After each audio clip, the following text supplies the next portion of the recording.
Good morning, good afternoon, good evening, good whatever time of the day it is where you're in the world right now.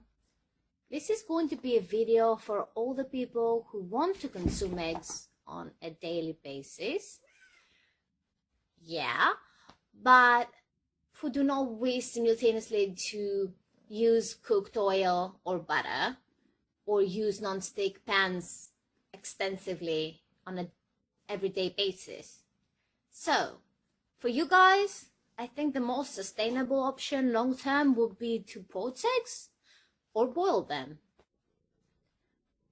I've already done a video on how to boil eggs, so this is going to be the video of how one should prepare the eggs by removing them from their cells and placing them directly in boiling water, which is the definition of poaching an egg. I might accidentally call them poached eggs instead of poached eggs. I will make sure I try not to. I think poached eggs are translated to poached eggs, but I'm not 100% sure, so correct me if I'm wrong. I will try and use the term poached eggs to avoid any confusion. So you will first see me pour water directly from an electric kettle because first of all I am super lazy. Practical, and I want to start the boiling process a bit quicker, but you could just pour water directly into the pot and wait for it to boil if you're normal. It is the same thing. I'm showing you again the process of cracking an egg open. As I said in the previous video, you want to smash it horizontally on a hard edge and crack it open at one particular spot, and then you want to push your fingers into the cell separating the two egg cell pieces, allowing the egg to pour into the bowl. This is either for those who are extremely clumsy or complete beginners and have never cracked an egg in the past. So I inserted the clip that I am showing you how to remove the cells if they accidentally fall into the bowl by using your finger. You literally want to use the tip of your finger to touch the inner part of the cell. I use brown eggs instead of white so that you can clearly see the membranous inner part of it. You typically don't want to use a spoon because it is more slippery and the egg cells try and escape the metal surface.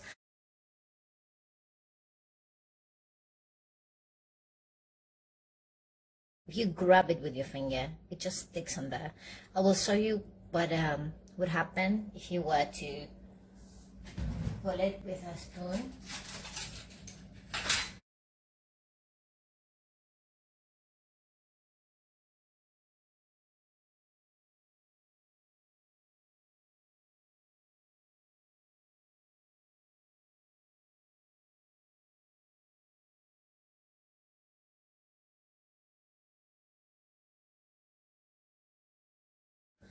So what I do is literally tap it with my finger. Just press it with my finger and pull it upwards. You want to press the white, the part that has the membrane on, not the outer part of the egg cell. I'm going to use two ways to poach the eggs. The first one is with a reusable silicone cooking mold that I have for cupcakes.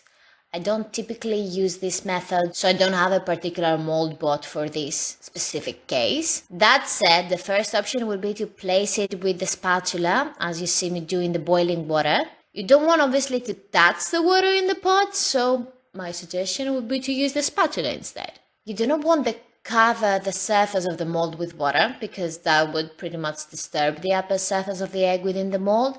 And I want to say at this point that this is a good option if your family consists of many people. You can place many molds within a pot at the same time. But be careful not to put the water first in and then place like 6 or 10 molds in there, because that would displace the water, raising its levels within the pot and thus covering the molds, and you don't want to do that.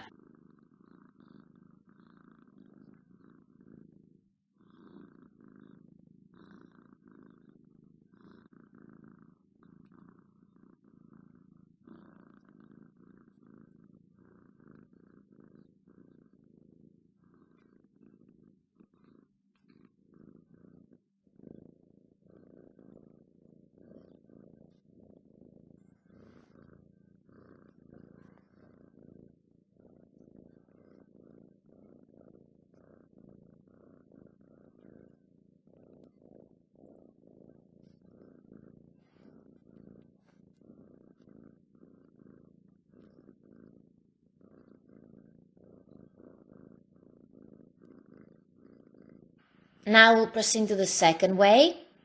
I cracked another egg off camera and I'm placing it on the water directly.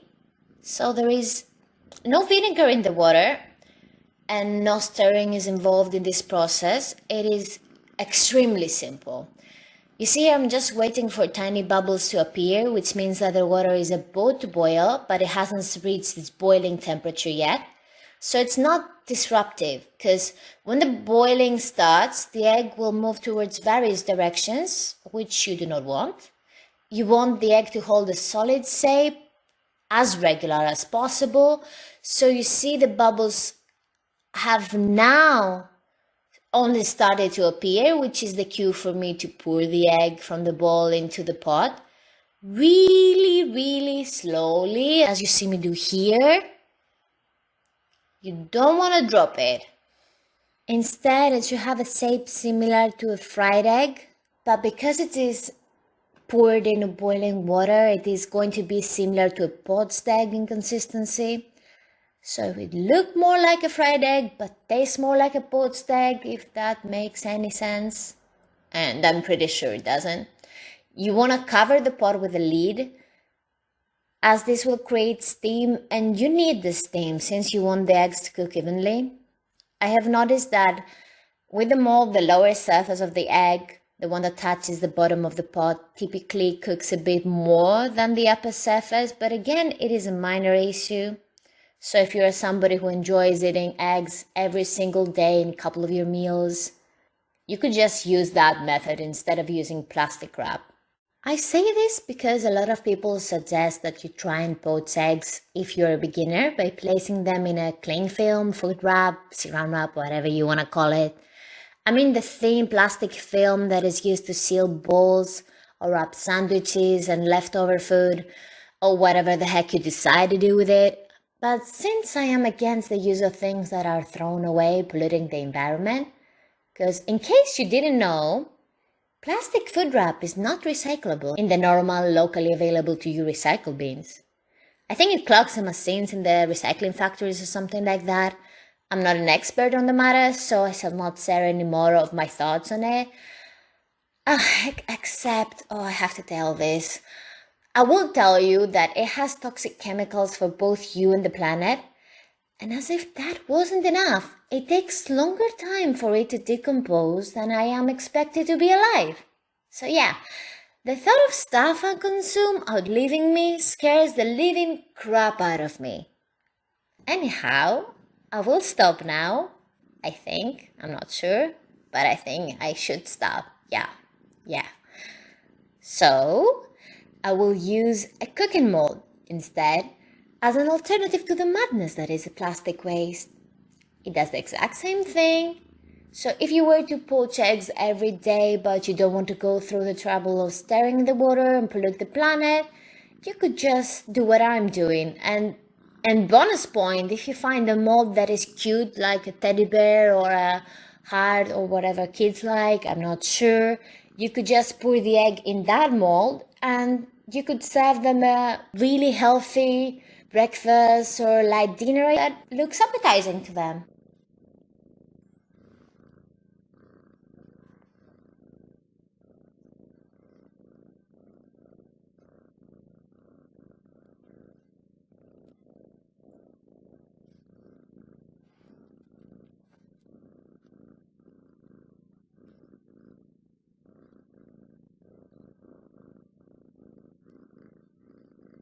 From the moment I put the egg directly into the water until I remove it, 4 minutes pass in this case, but you could do 3 to 4 minutes. You just cook it a bit more than you would do if you traditionally poached an egg. But with the mold, you want to leave it on for about a minute more. So from the time that I put the cooking mold in until I removed it, about 5 minutes passed. And I think this is a sufficient time if you're cooking within a cooking mold because the heat does not transfer as quickly as if you were to put it directly into the water. I think it's about ready now, so I am going to remove the eggs that and not within the mold, the ones that I put directly into the water, because I think they cook faster being in direct contact with the water. I'm removing it with a spatula. It doesn't matter what sort of spatula you use because I'm using, as you see, a stainless steel pan. And I just put it on a plate. I'm scooping the remnants of the eggs because I'm either gonna eat them or give them to my dogs. I don't like waste. You might have noticed.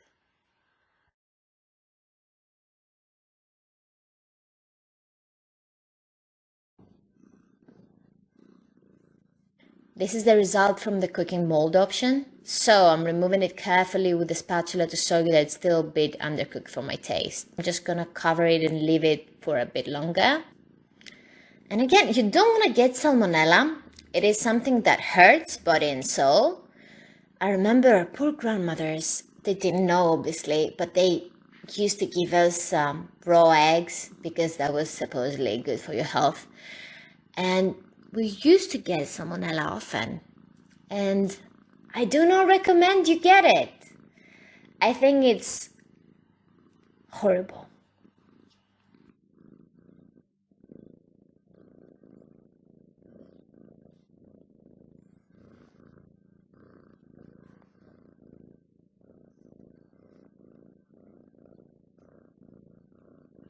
I think it's ready now. I'm removing it from the pot carefully with a spatula, and I will proceed with the peeling process of the mold, which is quite easy. This is not the method that I use because I typically poach the eggs the traditional way, but you can see it is very easy to remove the cooking molds that are made from silicone. And there is hardly any remnants at the bottom of the mold. It's very, very easy. I think this is a very good choice for beginners. And you see that the egg has been thoroughly cooked. I think it's a bit more cooked on the bottom because it was touching the pot, but it is not something that is concerning. It's a minor issue.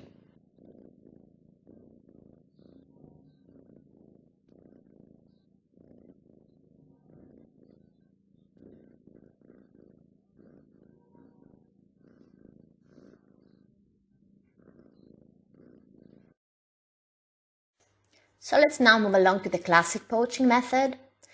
You don't want to put a lot of water in the pot, about 1/3 of the height of the pot, or tops, half of the height of the pot is enough, because you would spill the water everywhere when you stir it. And then you want to start stirring it when tiny bubbles appear on the bottom of the pan. You see I'm checking with my hand to make sure that it's hot, but I can see that there is a bit bubbly movement. You want to stir it with a tablespoon around the center, enough for you to see a tiny tornado being created in the middle, as you see here, in the center of the pot, and then you let the egg fall directly in the center of this micro tornado, and you just see it being wrapped by the force of the moving water, like you're holding it with your hands, tucking it in into an oval shape, and you just want to wait for it to cook. Time depends on how runny you want your poached eggs to be. I prefer my poached eggs to be a bit liquidy rather than solid in consistency. So for me, it doesn't take long. My personal choice is to let it be in the pot for about 2 minutes, as you will see in the video because it is in real time. In 2 minutes, I think it is the perfect consistency for a poached egg. There is a gap here, I noticed, because there is nothing to say about watching an egg get poached. So I will insert a clip of my cat slapping my dog in the face, which I find hilarious, because this is very, very boring.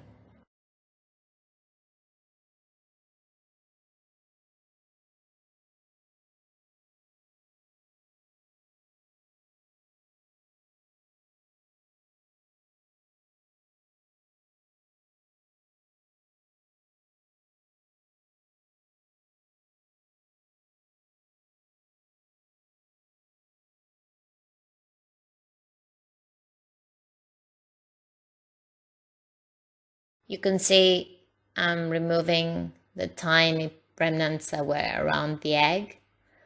And I think it's pretty much ready in almost 2 minutes. So we'll remove it with a spatula and place it on a plate.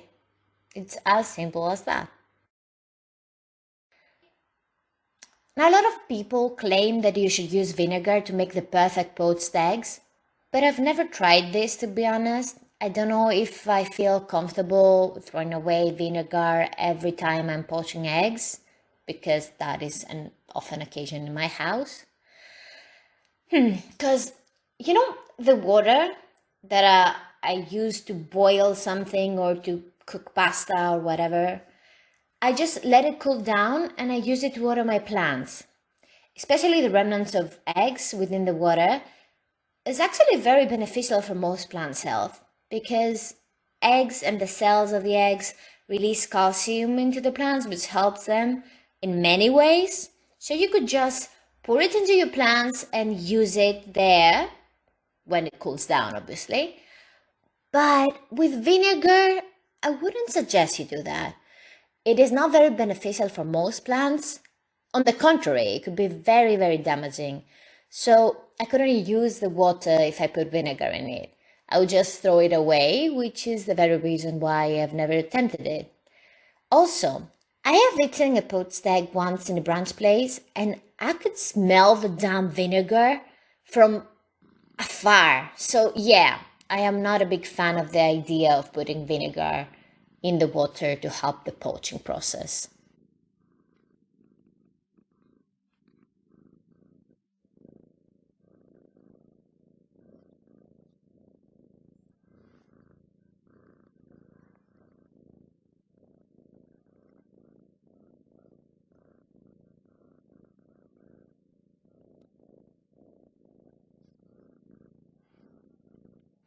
So that was it.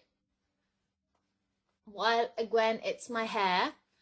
I know it seems a little intimidating, but I dare you to try it out, and you will see for yourself that it's not as difficult as it looks. Just give it a thought.